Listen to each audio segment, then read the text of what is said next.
History being made.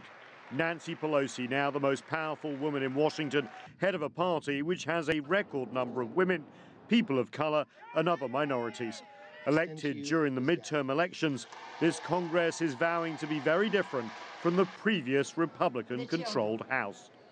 We have important work to do in this Congress. We have to address the disparity of income in our country. We have to address climate crisis and what that means in terms of environmental justice in our country. Despite the celebratory atmosphere, these are dark times in Washington.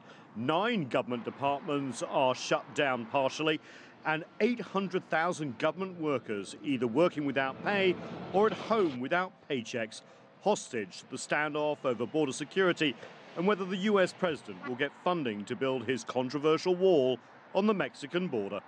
Just after Nancy Pelosi took up the speaker's gavel, the US president appeared at the White House briefing room.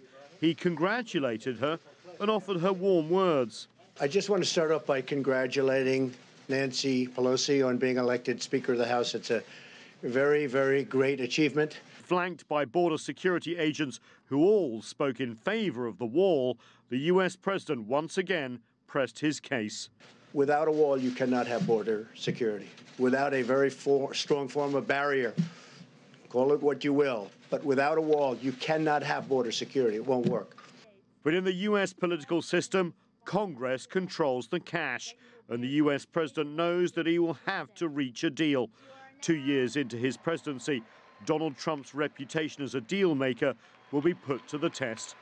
The White House has offered to discuss a way forward, but there is little talk of compromise just yet. So can Democrats and Republicans come to a deal to reopen the US government? The White House warning that GDP could suffer.